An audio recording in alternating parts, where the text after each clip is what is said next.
Bonsoir à tous et bienvenue dans Jour de match CAL, enregistré ici depuis les studios Chloé TV de Tournaille, en partenariat avec la société Mécamon de Lannemezan. Vous le savez, nous sommes déjà à moins de 24 heures de l'ouverture de ce joli championnat de National 2, la réception des Lot-et-Garonnais de l'USM, l'Union Sportive Marmandaise, ce dimanche à François Sarrat à 15h30. Vous le savez, on en a parlé hier en levée de rideau, les Espoirs lanceront les hostilités face à leurs homologues de Florence. Vous avez hâte de voir vos joueurs mouiller le maillot cette saison? Sachez que eux aussi, alors rentrons de suite dans le vif du sujet et décryptons ensemble cette première rencontre à domicile. Mes trois intervenants du jour seront Damien Dupuis, l'une des 16 recrues bigourdanes qui nous arrivent de l'entente sportive des Baronnies. Puis Cédric Bachelot, le directeur sportif de Marmande, nous confiera ses impressions avant cette première journée. Enfin, Samuel Bretous, le nouvel entraîneur des trois quarts du CAL, nous livrera ses ambitions avec sa nouvelle équipe. Avant de parler et décrypter cette rencontre et ce fameux premier duel de la saison qui s'annonce explosif, partons à la rencontre d'un enfant du club qui fait son retour sur le plateau cette saison, le demi de mêlée, Damien Dupuis. Nous vous en parlions hier, 16 recrues rejoignent les rangs du CAL et nous commençons aujourd'hui par Damien Dupuis que nous allons vous présenter, demi-mêlée de 28 ans qui nous arrive en provenance de l'entente sportive des Baronnies. Bonjour Damien. Bonjour. Alors première question, elle est très simple, tu as démarré le rugby à l'âge de 6 ans, c'était justement au CAL à Lannemezan. Raconte-nous tes premiers pas avec l'Ovalie en rouge et blanc. Ben oui, c'est bien ça. J'ai commencé le rugby donc à l'âge de Lannemezan, à l'âge de 6 ans Oui. à Lannemezan. Ouais. Donc mes parents originaires de Cavers, bon donc ils m'ont mis au rugby et j'ai eu la chance de côtoyer certains avec qui on joue encore, notamment Simon Rixens. Du coup, ensuite, par la suite, tu es parti chez le voisin Bagnéret, du côté de l'école de rugby, des années jeunes et même de l'effectif première. Comment se sont passées ces années ? C'est ça, en fait après ma mère bossant sur Bagnères, donc c'était beaucoup plus simple pour elle de m'amener au rugby à Bagnères, donc toute l'école de rugby Bagnères Baronnies, les catégories jeunes, et après j'ai eu la chance de faire 2 ans de senior, donc 2 ans de fédéral 1, où la première année où j'alternais un peu réserve et première, et la seconde année un peu plus première, donc vraiment des bons souvenirs avec le voisin Bagnéret. Et du coup, en 2018, tu reviens sur le plateau à Lannemezan. Comment ça s'est passé ? Mais c'est ça. Après, j'ai eu l'opportunité de revenir à Lannemezan en 2018. Donc, c'était la dernière année de Fédéral 2. Donc, il y avait un objectif qui était sympa, à savoir faire remonter le club en Fédéral 1. Et on a réussi ça. Donc, on a passé une super année. Enfin, il y avait un groupe super sympa, que ce soit sur la première et la réserve. On a passé une année extraordinaire, que des bons souvenirs. Et après, on a continué la Fédéral 1 pendant 3 ans, avec des années parsemées avec le Covid, mais bon, aussi que de bons souvenirs et je suis content maintenant de revenir ici. Et justement, avant de revenir, l'an dernier, tu as fait une petite pige du côté de l'entente sportive des Baronnies. Comment ça s'est passé et explique-nous un peu ton retour. C'est ça, mais après, j'avais pas mal de copains du coup des années jeunes qui étaient aux Baronnies, donc on en parlait depuis un moment de rejoindre ensemble, et j'ai pris cette décision du coup d'aller faire une saison avec eux. Bon, je savais pas que ça allait être qu'une saison, mais bon, c'est aussi des bons souvenirs. On a passé des bons moments ensemble. Ça m'a fait du bien aussi de les retrouver, de repasser des moments sur le terrain et hors du terrain avec eux. Après l'opportunité du coup de revenir à Lannemezan s'est offerte à moi et j'ai pensé que c'était le bon moment pour faire un retour. 28 ans après, j'en ai plus encore. J'ai pas 10 ans devant moi, mais bon, il en reste encore un peu. Et justement, dès dimanche, vous allez rentrer de suite dans le grand bain. Parle-nous un peu de cette équipe de Marmande. Qu'est-ce que tu sais et comment vois-tu cette rencontre ? Mais ce qu'il en est ressorti, et puis bon, ce qu'on essaie de Marmande depuis quelques années, c'est que c'est un effectif solide devant qui va vraiment nous proposer du gros défi physique. Donc voilà, faudra que nous, on réponde déjà devant, donc avec une grosse partie pour les avants, et après ça sera se faire plaisir derrière, mettre notre jeu en place, et après avoir confiance en nous. Après je pense, voilà, si on y met une grosse envie et de l'intensité, je pense qu'on fera le boulot. Dans la préparation de votre rencontre, est-ce que votre staff a plutôt mis l'accent sur cette équipe qui arrive sur cette première journée, même si vous n'avez pas beaucoup d'informations, ou sur vous, votre jeu et votre état d'esprit à mettre en œuvre? Non, c'est plus aujourd'hui, voilà, comme tu dis, on n'a pas forcément trop d'informations sur Marmande, donc on s'est vraiment concentré sur nous, sur ce qui n'a pas été aussi sur les matchs amicaux, et voilà, on a essayé de gommer le maximum de défauts qu'on a eu. Et vraiment, on s'est recentré sur nous, sur le jeu qu'on veut faire. Et après, voilà, c'est avec, comme tu dis, il faudra qu'on mette de l'intensité, de l'envie, et c'est ça qui nous fera gagner ce match. Passons maintenant à la rubrique Vous avez la parole. Vous le savez, on vous laisse la possibilité de poser des questions à nos invités. Alors, une première question de Jean-Yves Dabat qui, Damien, te pose: d'où vient ton surnom Rosette? Est-ce qu'on peut le dire? Oui, enfin on va abréger, c'est un souvenir des catégories jeunes à Bagnères, et après qui m'a suivi du coup un senior à Bagnères, et après quand on est venu à Lannemezan, mais les autres l'avaient entendu aussi, donc je lui dirai à l'oreille tranquillement. Bon. Et enfin, deuxième question, il y en a eu beaucoup pour toi Damien, on a dû sélectionner bien sûr, on ne pouvait pas toutes les poser. Question de Baptiste Cumora, je ne sais pas si tu connais. Sans parler du fait que tu sois connu pour être le roi de la Bigorre pour tes chansons, et que tu ne sois pas si brillant que ça au paddle tennis et aux jeux vidéo, peux-tu nous dire s'il te plaît, qu'est-ce qui a été le plus dur pour toi cet été? Faire le GRP ou quitter l'entente sportive des Baronnies? Le GRP c'est très très bien passé pour moi. Alors qu'est-ce que c'est? Dis-nous. Du coup, non, ça sera quitter l'entente sportive des Baronnies, parce que ça a été un choix vraiment très difficile quand t'as tes copains qui sont là et tu passes des bons moments avec eux. C'est pas évident, c'est une décision vraiment qui a été où j'ai dû me poser le pour, le contre, en discuter avec ma copine, et c'est vrai que bon, ça a pas été une décision évidente du tout, donc ça sera celle-là. Eh bien, écoute, merci de tes réponses. En tout cas, Damien, tout l'ensemble du club du CAL te souhaite la bienvenue, ou plutôt le retour sur le plateau. On te souhaite à toi et tes partenaires une très bonne saison, et on espère que dès dimanche, les victoires seront là avec toi. Merci Damien. Merci à toi.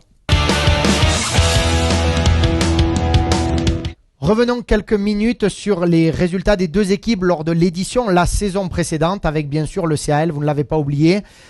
Il termine 5e de poule et accède à la Nationale 2 grâce à leur victoire en match de barrage. Le barrage d'accession face à Beauvais, vous y étiez. Et bien sûr Marmande qui a réalisé une très belle saison. On y reviendra plus en détail, notamment avec son co-directeur sportif Cédric Bachelot. À l'issue de la phase régulière, l'USM termine à la 3e place de la poule, derrière Nîmes et Pamiers. Puis en 8e de finale, l'USM s'est imposé à domicile lors du premier match face à Rumilly sur le score de 8-6. Et enfin, il s'incline plus largement sur le match retour sur le score de 29-15. Cette saison, au niveau des matchs de préparation, du côté de Marmande s'est incliné lors de ces deux matchs. Le premier face à Bergerac sur le score de 22-12 et le deuxième et dernier match de préparation face à Périgueux, l'ogre de cette poule 2 de National 2 cette saison. Ils se sont inclinés sur le score de 26-12. Du côté de notre équipe des Rouges et Blancs, 3 matchs amicaux en ce début de saison. Un premier match sur la côte basque du côté d'Anglet avec une défaite 33-19. Un deuxième match à domicile face à Saint-Sulpice, une belle victoire 33-0.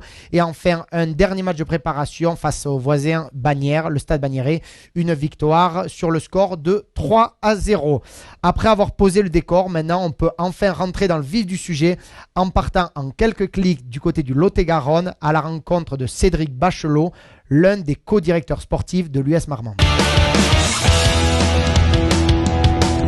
Comme dans chaque numéro de jour de match CAL, nous aimons bien aller prendre la température du côté de l'équipe adverse. Et ce dimanche à François Sarrat, c'est l'équipe de Marmande qui se présente à nous. Je suis ravi d'accueillir en visio depuis Marmande Cédric Bachelot, qui est co-directeur sportif de l'USM aux côtés de Frédéric Costella, membre du comité directeur. Il a même joué pendant près de 20 ans au sein du club lot-et-garonnais.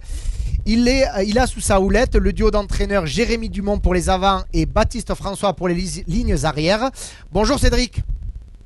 Bonjour Romain, chanté. Alors bienvenue dans cette émission. Juste Romain, je précise, oui. Et Rémi Montpouillan, ancien joueur de Marmande, qui est en charge de la mêlée. Eh bien très bien, comme ça le staff est au complet. Donc démarrons cette interview en parlant de votre saison dernière. J'imagine bien sûr qu'elle a été réussie avec une très belle 3e place de votre équipe en fin de phase régulière qui vous a valu cette montée directe en National 2 et ce 8e de finale face à Rumilly. Racontez-nous.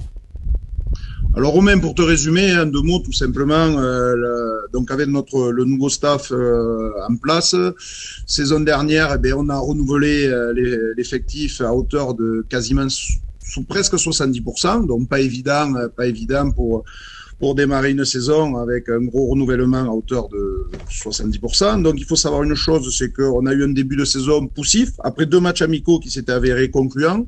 On a commencé après un championnat par 2 défaites et un match nul. Derrière, on a su redresser la barque et ce qui nous a permis de finir à une très honoreuse 3e place. Au premier tour, en 8e de finale, on a joué contre Rumilly. Voilà, avec une équipe avec une densité physique très forte. Il faut savoir qu'aujourd'hui, Rumilly, à la maison, on a gagné, je crois, de 4 ou 5 points, ce qui n'était pas suffisant pour le match retour. C'est passé à 2 doigts, mais on pourra dire surtout qu'on est parti à Rumilly et on avait une grosse défaillance au niveau de la première ligne. On a eu pas mal de casses au niveau de la première ligne. Voilà. Mais au final, la saison est quand même très concluante. Voilà. Très bien. Du coup, maintenant, parlons de cette année. Vous avez, selon les dires, réalisé un joli recrutement. Êtes-vous satisfait de cela et quels sont vos objectifs? Quels sont les objectifs de l'USM cette saison? D'un plan de vue recrutement, on est très satisfait. On a réussi à renouveler au poste auquel où on a perdu des joueurs, que ce soit par choix de notre part ou des joueurs qui nous ont quittés pour des raisons professionnelles. Ça, malheureusement, ça fait partie de la vie. Donc, on a réussi à le compléter à des postes clés où on s'est rendu compte que la National 2, c'est un niveau qui est très exigeant et on a essayé de se renforcer sur des postes clés. Donc, disons qu'au niveau du recrutement, c'est une bonne satisfaction. Voilà.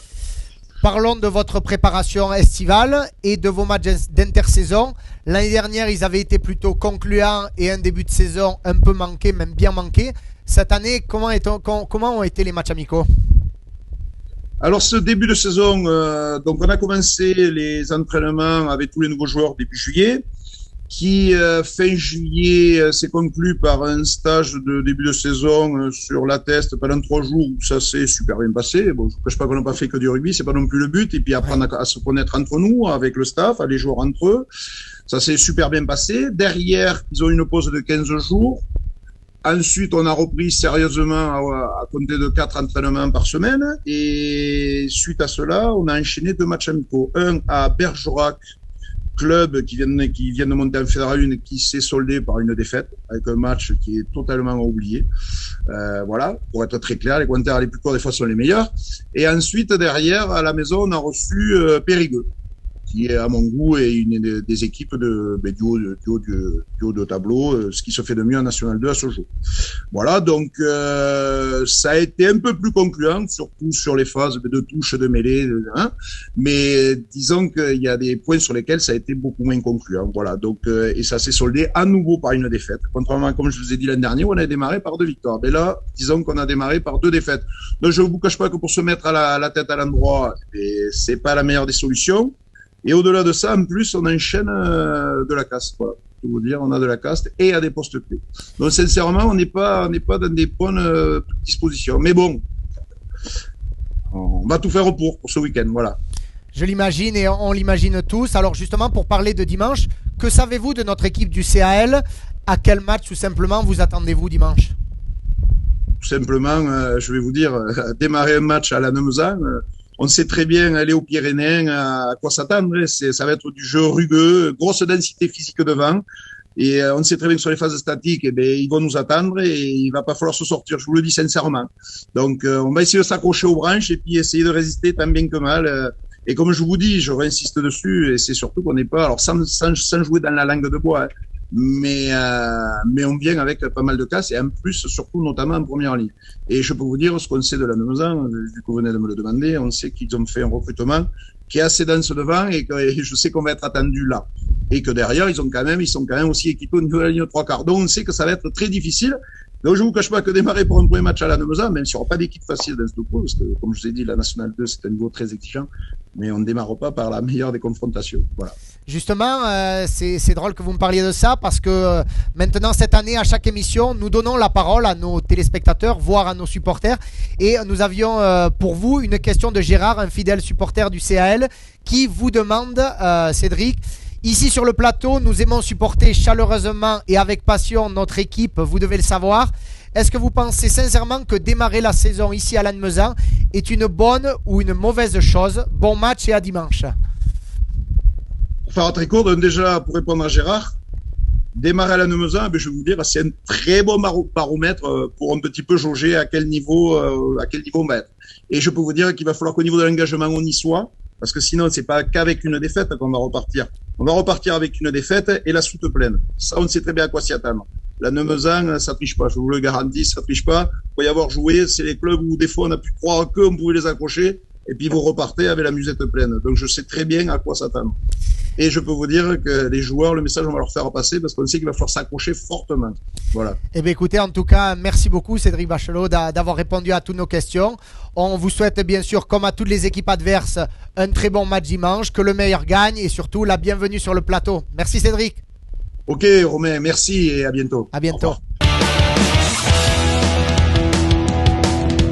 Rubrique infirmerie. Comme vous le savez, avant chaque match à domicile, nous donnons les dernières nouvelles concernant l'infirmerie de votre équipe senior. Alors l'an dernier, nous disposions de ces précieuses informations grâce au relais du kinésithérapeute des équipes seniors Mathias Lacaze. Vous le savez, on en avait parlé dans cette émission. Il est désormais en poste depuis juillet au sein du staff du Castres Olympique en top 14.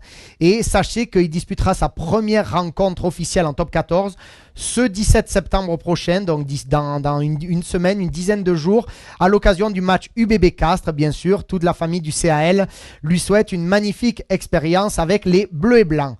Cette saison, c'est désormais Alexandre Pratt, kiné des équipes premières, qui nous livrera, en accord bien sûr avec le staff, l'état des troupes ainsi que les incertitudes et les absences avant chaque match. Alors, qu'est-ce qui se passe à l'aube de ce gros match face à Marmande? L'infirmerie est presque, voire quasiment vide, donc ça, c'est l'une des très bonnes nouvelles avant d'affronter cette grosse équipe de l'USM. Manque à l'appel Jean Ancos, demi-mêlée, qui revient d'une blessure au genou causée l'an dernier. Il lui reste un petit mois de réathlétisation. En tout cas, tous les signaux sont au vert concernant sa reprise prochaine sur les terrains avec son équipe. Et enfin, deux autres joueurs, deux espoirs qui montent notamment des juniors du club. Enzo Panis, le troisième ligne, et Pierrick Conté, pilier droit, qui souffrent encore de douleurs à l'épaule. Ils sont en cours de reprise, mais risquent d'être un peu juste pour le match de ce dimanche. Rien d'autre à souligner, je vous l'ai dit, et ça, c'est une très bonne nouvelle que ça dure. Sans transition, partons de suite faire connaissance avec Samuel Bretous, le tout nouvel entraîneur des trois quarts du CAL en charge du projet de jeu. C'est parti. Je suis très heureux d'accueillir ici en plateau le tout nouvel entraîneur des lignes arrières du CAL. Bonjour Samuel. Bonjour Romain. Alors Samuel Bretous, pouvez-vous vous présenter au public bigourdan qui ne vous connaîtrait peut-être pas encore, même si vous avez évolué pas si loin que ça. Pouvez-vous nous dire, vous présenter tant sur le plan rugbystique que professionnel? Ok, bien en fait, voilà, il n'y a pas longtemps, mon dernier club en date c'était le Stade Bagnéret. Donc les Lannemezanais me connaissent un petit peu. On a eu deux derbies cette saison-là, on était dans la même poule. Pour aller rapidement, ça fait 15 ans que j'entraîne. J'ai démarré par un poste de préparateur physique au sein de l'effectif pro de la section paloise. J'ai fait mes gammes d'entraîneur de la Fédérale 2, Fédérale 1, Pro D2 avec Périgueux. Un petit tour à l'étranger du côté de Bucarest. Et je suis revenu avec ma dernière expérience à Bagnères il y a 3 saisons. Pour des raisons professionnelles, j'ai dû arrêter, j'ai dû m'éloigner des terrains. Et cette année, mon métier de préparateur physique m'a permis de libérer mes soirées, d'où mon retour sur un banc de touche et pour l'équipe de Lannemezan. Alors justement, il y a eu plusieurs et nombreuses questions de téléspectateurs, de supporters en ce sens. Qu'est-ce qui vous a motivé et séduit pour rejoindre le CAL, reprendre une équipe à l'entraînement, et pourquoi le CAL et pas un autre club? Tout d'abord, voilà, le terrain commençait un petit peu à me manquer. C'est comme une sorte de drogue. Quand on y a touché, après, c'est difficile de s'arrêter. Donc, l'appel du terrain était vraiment fort. Voilà, j'ai eu la chance de recevoir un appel du CAL, du président Christophe Schneider. Et son discours m'a tout à fait convaincu directement. Je connaissais déjà cette équipe pour l'avoir affrontée non seulement avec Bagnères, mais aussi avec Périgueux, en Fédéral 2, avec Orthez. C'est un club avec de grosses valeurs, avec toujours un public qui est très présent. Et je pense que nos valeurs étaient communes. Et pour le moment, par rapport à ce début de saison, je ne me suis pas trompé, où j'ai retrouvé un groupe tout à fait réceptif. Alors cette saison, vous vous occuperez des lignes arrières, mais également du projet de jeu de votre équipe. Comment jugez-vous au final ce groupe que vous avez découvert il y a près de 3 mois maintenant, et qu'attendez-vous de vos joueurs cette saison? Alors au niveau de l'entraînement, il y a un nouveau projet qui est en place, mais je travaille en collaboration avec Sébastien Petitgiani, qui était déjà en place lui la saison dernière, donc il y a de la continuité quand même là-dedans. Par rapport à la saison dernière, le groupe a quelque peu changé, notamment devant, où il y a eu un bon recrutement d'une bonne dizaine de joueurs. Derrière, on a travaillé dans la continuité parce que nous avions de l'alchimie entre jeunes et moins jeunes, joueurs d'expérience et joueurs novices à ce niveau. On croit beaucoup en nos joueurs, il y a plusieurs jeunes potentiels qui ont éclaté au niveau des matchs de préparation. Par rapport à ça, ça fait 3 mois. Le groupe a bien intégré ce nouveau projet parce que on reste quand même sur des fondamentaux très forts et très ancrés dans ce club. On veut être dominateur devant, et ça passera par là avant d'écarter des ballons. Voilà, je m'occupe des 3/4, mais le principal, c'est de mettre de l'avancée, du combat, de la solidarité et un petit peu de prise d'initiative. Et si on peut avoir de la magie derrière, ça sera parfait. Et justement, vos adversaires tout au long de l'année vont être coriaces. Comment jugez-vous au final cette poule de National 2? Ils vont être coriaces, c'est-à-dire la National 2, c'est une poule, c'est la Fédéral 1 de l'an dernier en fait, mais sans les clubs qui n'ont pas joué le haut du tableau tout simplement. Donc il n'y aura jamais de match tranquille. Tous les week-ends, il y aura la pression sur tous les terrains, que l'on soit à la maison, à l'extérieur. Donc c'est pour cela que le groupe s'est étoffé. Et c'est une poule, une division qui est très très alléchante parce que, comme je le dis, la profondeur de l'effectif va être importante. Il va falloir qu'il y ait pas mal de rotation parce qu'on ne sera pas en mesure de laisser passer le moindre match. Et justement, dès dimanche, le premier combat arrive, cette équipe de Marmande. Qu'est-ce que vous en savez? Qu'est-ce que vous en pensez? Et on se doute que ça serait un match rude d'entrée. Ouais, une équipe de Marmande, qui peut ressembler un peu à la nôtre, c'est-à-dire qu'il y a un gros pack qui est très en place sur les phases de conquête, une ligne de 3/4 avec de bons joueurs, notamment De Cocker, un Sud-Africain qui est un petit peu le dynamiteur des lignes arrières. Non, c'est une équipe très en place qui jouait le haut de tableau régulièrement en Fédéral 1. Et je pense que cette équipe va vouloir jouer aussi le haut du tableau et chercher des points à Lannemezan. Et on ne va pas se laisser faire comme ça.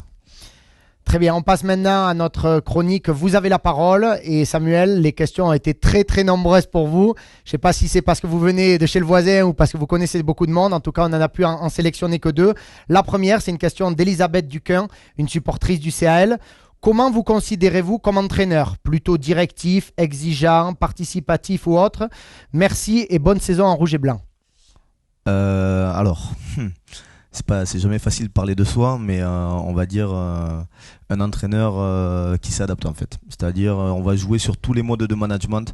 Quand il le faut, il faut être directif, notamment en début de saison où le nouveau projet avait besoin d'avoir des lignes directrices bien claires. Et puis après, beaucoup d'échanges. J'essaye d'être entraîneur qui fait partie du groupe, très proche de mes joueurs, avec beaucoup de communication. Et voilà, plutôt que d'être le porte-drapeau derrière, je préfère plutôt être celui qui est derrière ses joueurs, qui les pousse, qui les encadre et qui leur donne un maximum de confiance. Très bien. Et deuxième question d'un spécialiste, un certain Béchig. Samuel, connaissant vos qualités d'appui et la technique que vous possédiez en tant que joueur de rugby, est-ce que vous avez intégré le rugby à 7 dans la préparation de votre groupe cette intersaison? Alors pour répondre à Béchig et à d'autres, pour dire vrai, non, on n'a pas parlé de rugby à 7, même si le rugby à 7 se développe fortement et il y a une magnifique étape à Pau au Super Extenso 7.